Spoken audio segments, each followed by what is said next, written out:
All right, so let's go through the essential pages of a client attracting coaching website. So your coaching website is made of various pages.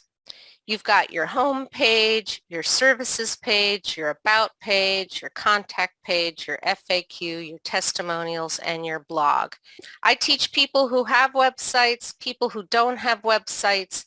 So either way, this presentation is going to help you out. Now, back to my slides. Under the services, people often have group coaching or individual coaching, and maybe they have other programs. Now, if you're listening to me and you don't have group coaching, don't worry about it. Every coach should start with individual coaching. That's what I did, and by doing individual coaching, it helps you better hone your message, and then you can grow to group coaching and you can grow to online programs. The other thing I want to talk about, and I'll be talking about that today, is your blog and the importance and the benefit of having a blog. So if you don't have a blog now, don't worry about it. Wait till we get to that part of the presentation. But having a blog is a lot of fun, and it's a way to market yourself without being over salesy. All right, so we are going to discuss the home page last. When I go through all these different pages on your site, we're going to go through the home page last. And the reason why is when you're building a website, you want to do your home page last.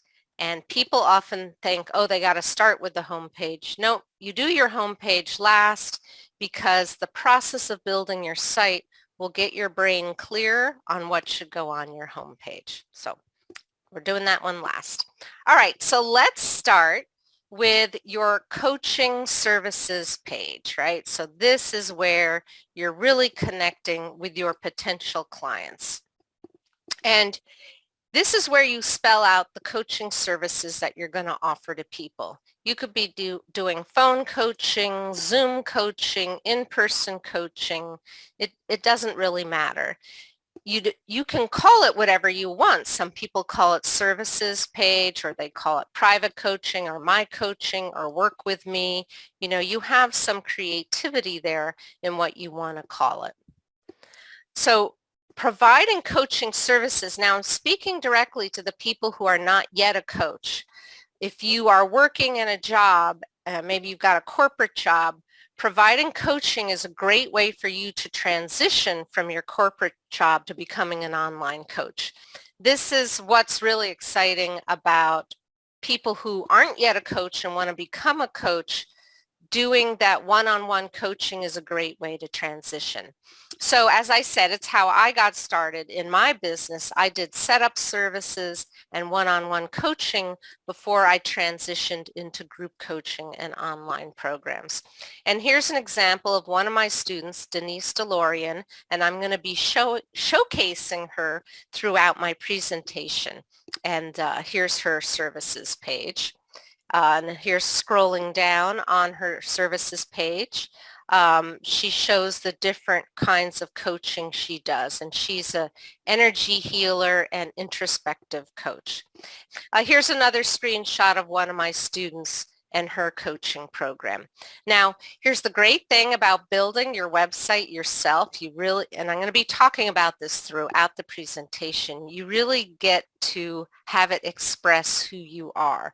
So as you can see, this is one of my students, has a different vibe from this one, which is really, really exciting. And here's a screenshot of my coaching programs page. And you can find that at websitecreationworkshop.com/programs. All right, so we talked about the coaching page. Now we're going to talk about the About Us page. So your About Us page is where you show who you are, whom you serve, and why people should work with you. Some people refer to it as your bio page. So if you hear the term bio page or About Us page, it's really all the same thing. And typically, this is written in the third person, as if someone else is talking about you. So imagine you're going to be interviewed and somebody's talking about you. That's the third person. So on your About Us page, you can put your purpose in business, who your ideal clients are, and why, and any credentials you have. You want to put that there. Now, as a coach, if you put down, kind of describe your ideal client, it's going to help you out because your ideal client will find you, and you want to work with people who is your ideal client. So if you are a divorce coach, that's very different from a legal coach or a health coach, right? So you want to, it's good to describe your ideal client. And here's Denise DeLorean, and this is her About Us page. And notice on her About Us page, I have another slide for this. She's got About Denise DeLorean. It's much better when you have your full name instead of just About Me, okay, because that's going to help you with the search engines. Here's one of my other students, About Us. It's written in the third person. And this About Us says, hi, I'm Randy. It's written in the first person. I personally prefer the third person, but it's really up to you because I've seen both. So whatever you're more comfortable with, you can do it that way. Again, it's not hard and fast. I prefer the third person, but it's really up to you. All right, so 3 things your About Us page needs is your full name. I've been to people's About Us page and I'm like, do I have the right person? Where's their last name? I can't find their last name.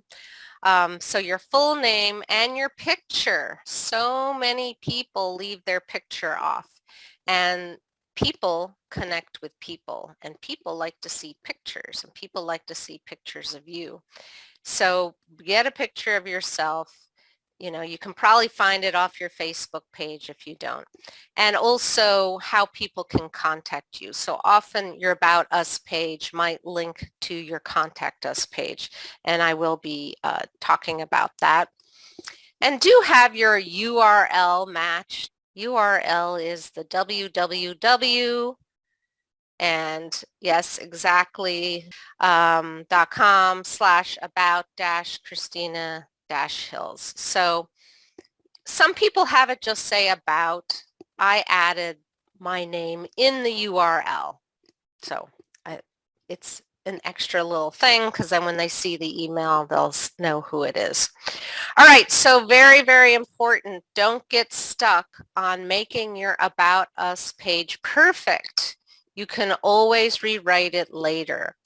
It's very important when you're a coach or an have an online business not to get stuck on perfectionism. It's more important to get things out than have them perfect. And when you can build your site yourself, you can easily update it. All right, moving along. Yes, better done than perfect. So moving along, let's talk about the Contact Us page, right? Because if you're a coach, you want people to be able to contact you. So this page should have you or your business name on it again, and list the methods that you want people to contact you. Phone, email, contact form. Contact form is optional, but everybody's going to be different. So on your Contact Us page, put how you want people to contact you.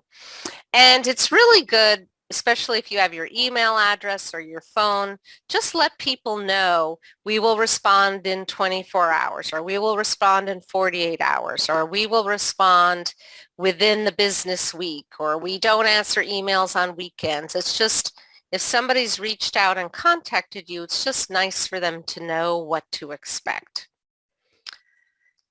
And it's good to have a physical address.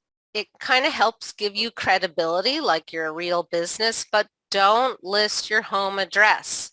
So let me say that one more time. Don't put your home address on your website. You don't want somebody showing up at your doorstep, and it has happened. So get a mailboxes, etc., or UPS store address, or, PO box or something. You probably have that anyway. So, and look, if you don't have that, then don't list your home address. You can just say, I live in San Diego, California, something like that. But yeah, don't list your home address. Okay, so here's Denise, and hers is very clear. She has an opt-in form, and it says enter to request a 30-minute consultation. I'm going to be talking about that. And let me know if you'd like to hear from me via phone or email to schedule an appointment. So here she's explaining to people what to do and what's going to happen. And here's my contact us page. I have a form and a phone number and email, and I also give the hours when me and my team are working, and then the holidays that we are off. Now, this is something every coach is going to want to have. Have some kind of button for a discovery session. It's like a free session. It's often 15 minutes or 30 minutes. Yeah, so this is one of my students who's a business coach. She has up in the top on her menu, schedule an appointment. You click and it opens and you can book a discovery session. So some people put it on their contact us page. That's fine too. I really recommend doing that, these free calls. I wouldn't go over 30 minutes, but it's your chance to find out with a potential client if they're the right fit for you, if you're the right fit for them. So it's a great thing for all coaches to have. I wouldn't do an hour one. You don't want to give away that much of your valuable coaching. I think 30 minutes is good. And some people block out just a little bit more time in case the call is going over and you might be taking their credit card number on the phone. So, but having a discovery session is a great thing to have, and there's lots of different free tools for that. Okay, moving right along. Frequently asked questions. Frequently asked questions. I love an FAQ page. So frequently asked questions page, often called a FAQ page, is where you list the commonly asked questions and you answer them to make it easy for your visitors. So what it does is it reduces the amount of explaining you have to do, and it also helps your potential client learn more about you.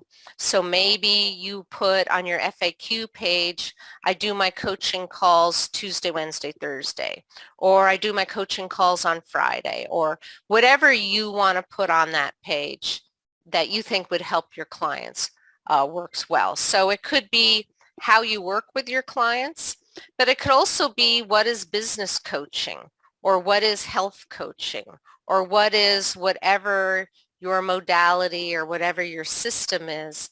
Then when you get on the call for the discovery session, you don't have to explain a whole bunch of basics. So I love FAQ pages, and it's something you can update over time. So again, it could be about working with you, or it could be about, maybe you're a coach who does like aromatherapy in your coaching, explaining what that is. Okay, so here's an example of a coaching page. This is one of my students as well. And on her coaching working with me, she's embedded her FAQ. So there's no hard and fast rule of where to put it, but I think this is a great example of something that you could do too. And then here's my FAQ page. Because I teach a beginner's WordPress training and an intermediate course, my FAQ helps people kind of figure out which of my coaching programs would be appropriate for them. All right, testimonials. So let's talk about testimonials. I love, love, love testimonials. Testimonials are fun to get. They're great, and they help you promote yourself and help people see that you're a real person and you have success stories. So this is where you showcase your success stories or case studies of people who you've worked with. Now, in some markets, it may not be appropriate because maybe you're dealing with trauma and maybe your trauma coaching clients don't want to be listed on a testimonials page. So just think for your business and your market. For most people, it makes sense. Testimonials are good to collect right after you've worked with that person when they're still feeling the warm glow of success. That's when you get the most heartfelt, passionate, enthusiastic testimonial.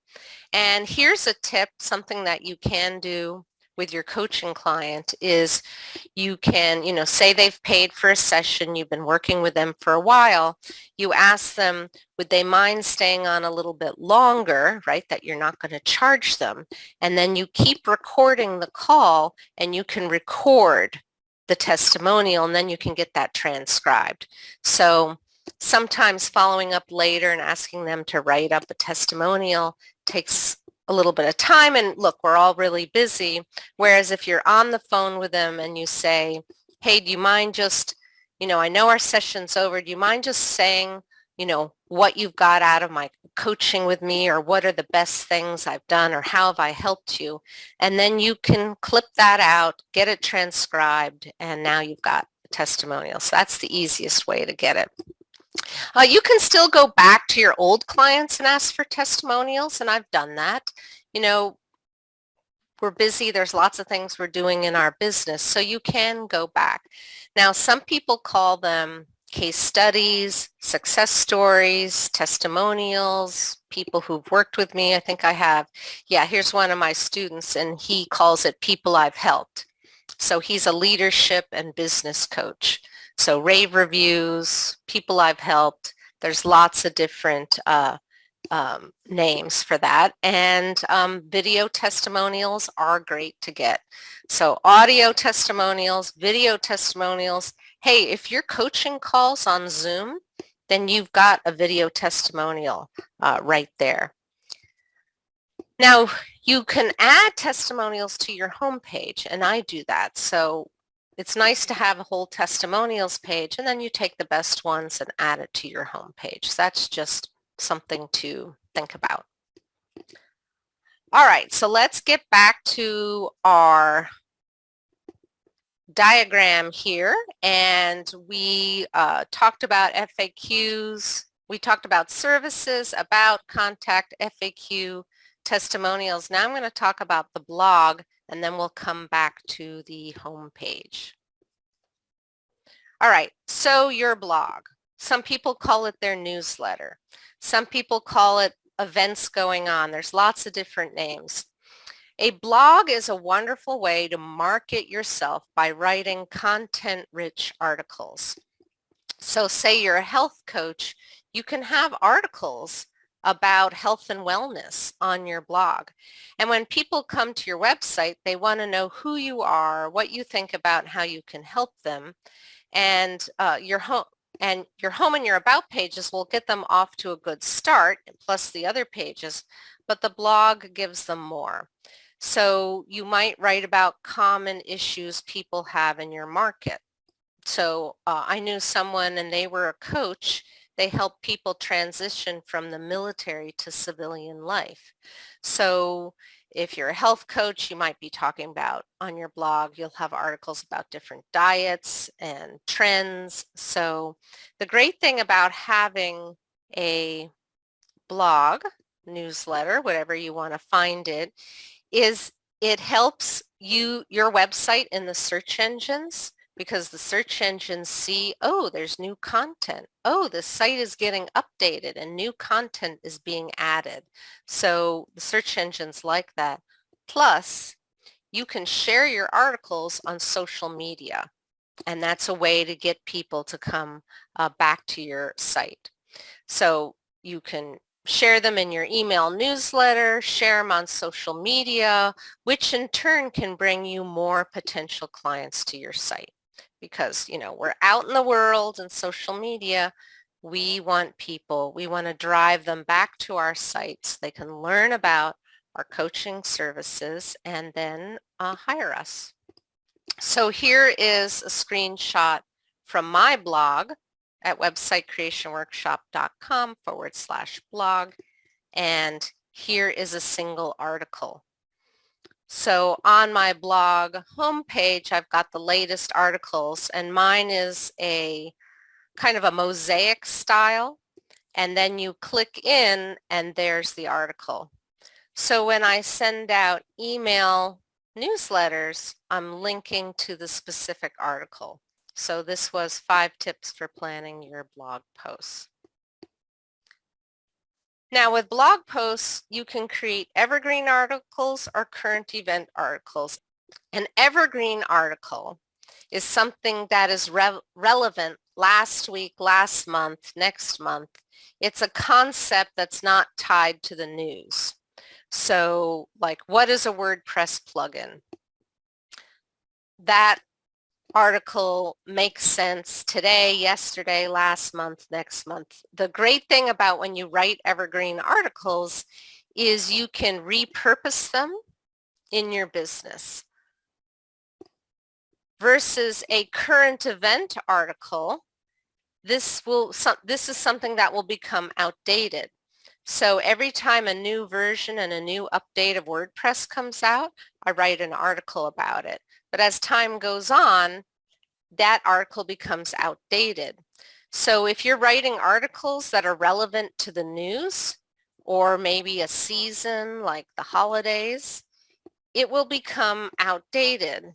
And that's okay. Just keep that in mind, like, oh, I'm going to write an article that I can repurpose a lot, or, this was such big news that happened that I need to tell people right now because it's a current event thing. So current event articles are not bad. Just keep that in mind, that you can't really repurpose it. So when this event came out, I shared it on social media, but I don't share it again.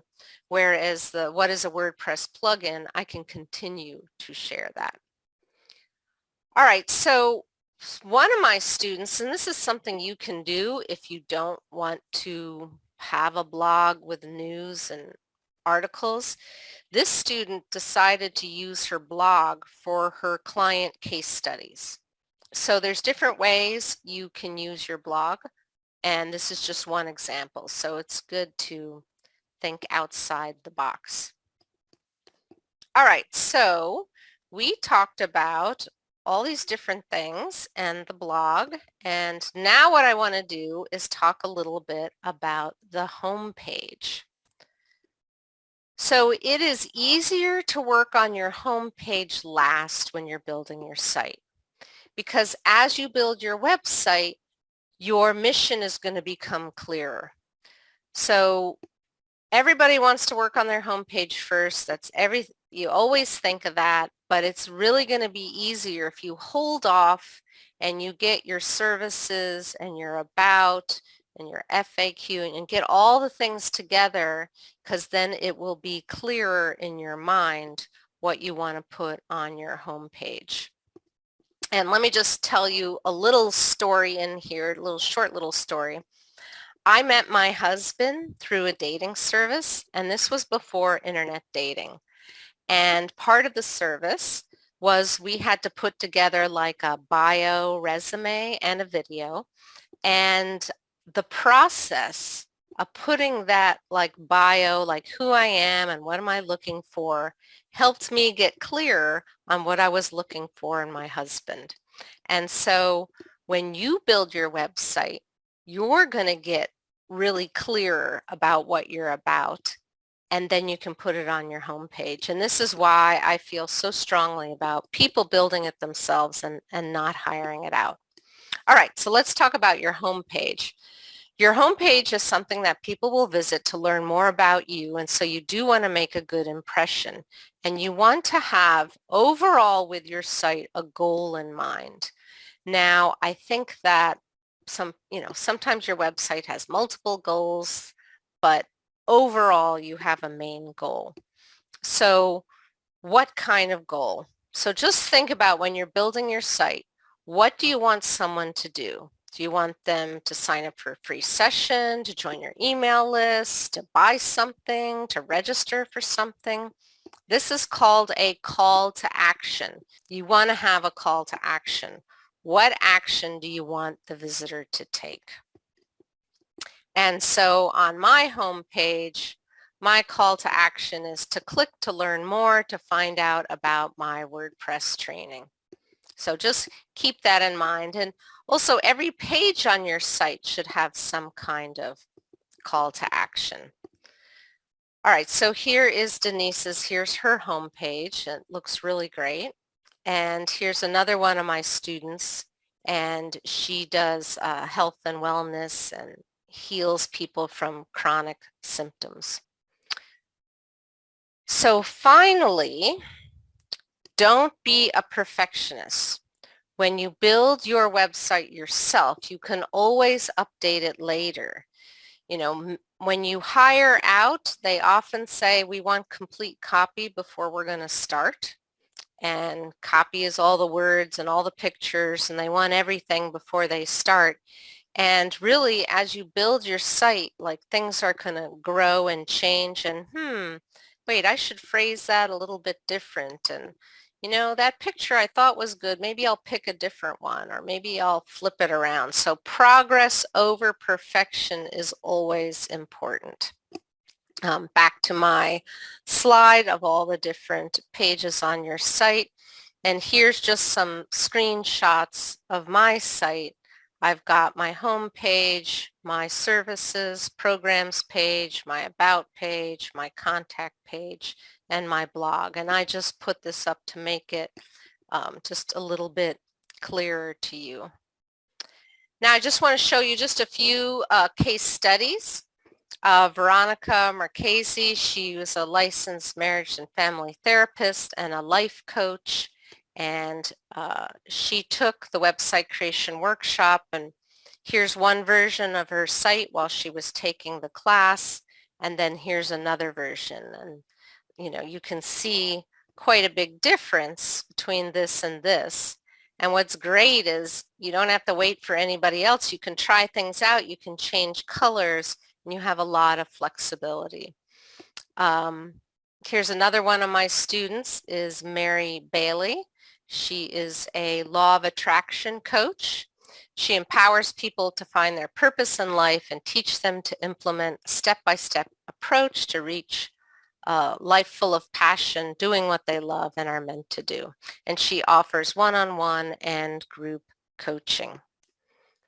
And she had a site before she took my full training. And this is what it looked like before.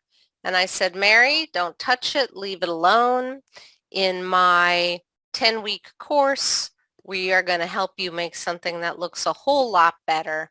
And this is what it looked like at the end of the class. So that was really, really exciting. And she said, I have used web designers in the past, and it was torture waiting for the changes. Having the ability to create, change, add, edit, and design my website has been so empowering. Christina's course makes it easy to create what you want on your own time frame and how you want it to work. I highly recommend her program. So if you've worked with designers and just know, waiting for the changes. Now, some web developers are fantastic. I know lots of them, but there's a time lag, right? There's a time lag. So I recommend doing it yourself. Now, I just want to show just a few other screenshots of some of my students. Here's a transformational coach website. And here's a business coach site. Hopefully I won't go too fast for this. Here is the other one I showed her earlier, business coaching site. Here's a career transition coach. Now what I love about Kitty, she's really niched in on people who were teachers and they want a career change. So maybe they're leaving teaching or they're retiring. So she's really niched into that career transition for people who are teachers. So if you haven't picked a niche, and if you might want to think about what you could niche in. And then here is another one of my students who is a spiritual coach.